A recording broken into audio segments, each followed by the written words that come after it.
minha carreira, eu começo inicialmente como ator. Desde criança eu venho de uma família profundamente artística. Minha mãe já tocava, já cantava. Então nós vimos de um ambiente profundamente artístico. Então eu lembro que eu estudava na escola técnica na época, em 87, 88, e surgiu os cursos de teatro de Roberto Cartacho, no Teatro Santa Rosa. Então eu me matriculei no curso e assim que terminei o curso de Roberto, a gente já começou a trabalhar com os espetáculos, já tinha os espetáculos experimentais. Foi época que eu comecei a estagiar paralelamente com projetos de desenho. Como eu fiz edificações na escola, eu trabalhava com desenho.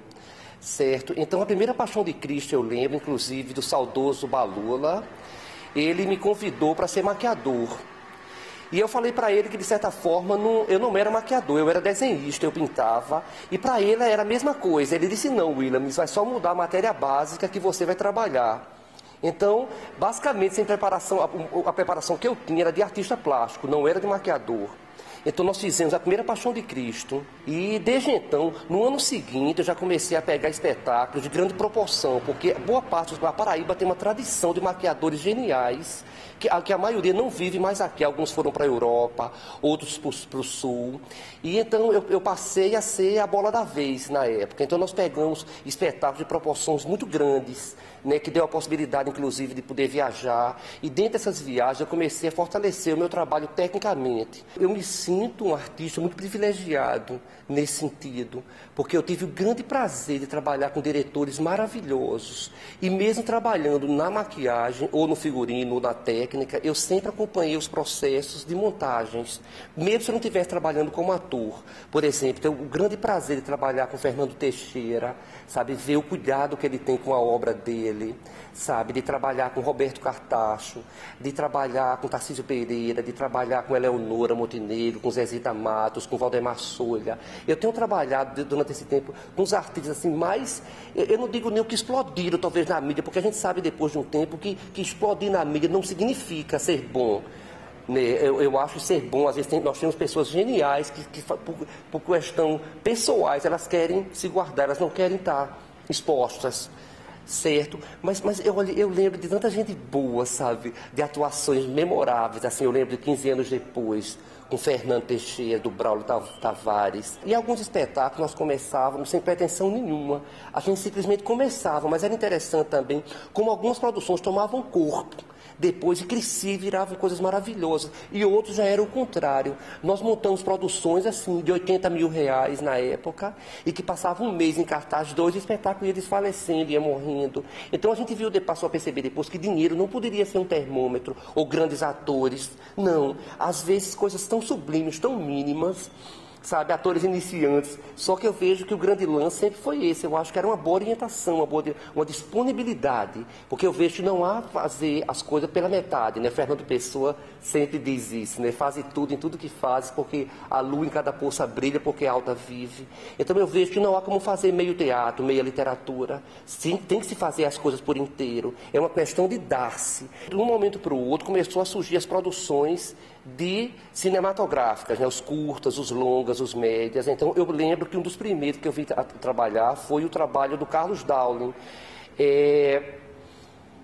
Funesto, certo? Que era um média-metragem na época, ainda estava em voga um média-metragem. Então foi uma experiência muito boa, porque a gente já foi mexer com outra linguagem, que na verdade a gente começou a perceber também, que na verdade todas as pessoas que começou aquele projeto, ninguém tinha grande vivência. Foi muito interessante o projeto por isso, porque cada um, dentro de sua linguagem, tinha suas limitações técnicas, mas tinha a vontade imensa de fazer, e havia um companheirismo muito grande, que possibilitou a gente fazer um trabalho bacana. Então, de certa forma, eu fui apresentado ao cinema através daí. Eu fico brincando com os meus amigos, dizendo que, na verdade, eu sou uma pessoa que eu vejo que minha essência é muito teatral, mas eu tive o prazer de ser adotado pelo cinema. Dentro desse trabalho que eu fui fazer como maquiador, surgiu a possibilidade também de trabalhar como ator dentro de outra linguagem. Porque quem trabalha com teatro e trabalha com cinema, que é ator dessas duas expressões, sabem muito bem que é profundamente diferente, tanto a forma de você atuar, como a forma que você vai trabalhar a direção artística, como você vai trabalhar a direção de arte, a forma de maquiagem, essa sutileza que o cinema percebe. Então, assim, e por outro lado também tem uma questão muito interessante que eu lembro até hoje, que era a diferença de tribos, de mundo, de manifestações. Porque se você convive com um grupo exclusivamente de teatro, você vê que aquele habitat, ele tem uma vivência, ele tem uma forma de expressão, ele tem um convívio, uma filosofia de vida. E quando você vai para o cinema, você vê que já é outra linguagem, completamente diferente, que já é outra tribo também. Quando a gente vai para a moda, quando a gente vai para a música, a gente vê essa coisa interessante, que para mim, como de certa forma fico nesses universos, a gente vê como é diferente cada forma de expressar, não só, eu digo a linguagem artística, a expressão no ponto de vista técnico, eu digo a própria vivência, a forma de vida daquelas pessoas, que para mim é muito interessante também, porque eu me sinto um profundo especulador desse universo. Desde cedo eu descobri que, assim, que a minha linguagem, enquanto pessoa, ela era muito limitada. Eu tinha até certo ponto para falar. E, como artista, o que eu podia usar com a música, de certa forma que eu canto também hoje, então, foi uma das primeiras manifestações, eu acho, me dava uma liberdade maior de chegar até as pessoas, porque elas me ouviam se eu cantasse. Se eu botasse um nariz de palhaço e fizesse uma pantomima, mas se eu fosse expressar o que eu achava da vida com a linguagem normal, coloquial, que todo mundo já sabia, eu não tinha grandes expressões, era limitado, porque ninguém aguentaria, era uma coisa axiomática, que o que acontecia comigo, acontecia com outros também. Mas a partir do momento que eu me vestia de palhaço, eu ia cantar, eu percebi logo isso na minha vida, que eu podia abranger mais pessoas. Eu venho de uma linguagem meio diferente, uma linguagem meio bandida, meio Jean Genet, sabe, uma literatura meio marginal, né? Tanto que o Laura de Jezebel é uma forma também que eu vejo de, não é nem que eu tenha expor, eu nunca tive o medo de dar a cara palmatória, mas a Laura era uma forma também de Laura ser guardada. Laura de Jezebel poderia ser qualquer coisa, poderia ser um homem, poderia ser mulher, poderia ser hermafrodita, mas me dava uma liberdade de criar, vendo o ângulo do que eu ia escrever, tanto como mulher como homem, porque algumas das crônicas e dos contos eu escrevo na primeira pessoa, outros são mas sempre com o foco de ser Laura, a visão ser Laura de Jezebel.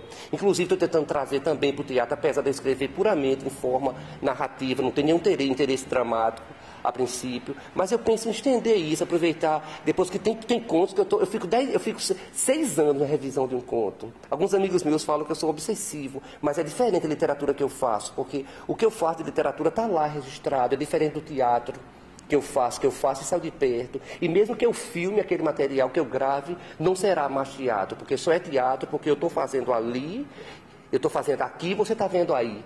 Né? Só é teatro por essa junção. O teatro não sou eu fazendo, é essa simbiose de um fazer e o outro assistir. Né? E no caso da literatura, não. A literatura, para mim, ela é muito mais perigosa, porque ela vai ficar. Então, ela vai ser um registro vivo do que você pensa da sua vida naquele momento, da sua contemporaneidade. Então, assim, como eu tenho uma influência, eu leio muita gente boa, eu nem sei se consigo filtrar tanta coisa boa, mas me obriga a ser bom no que eu quero fazer, porque eu quero deixar algo bonito.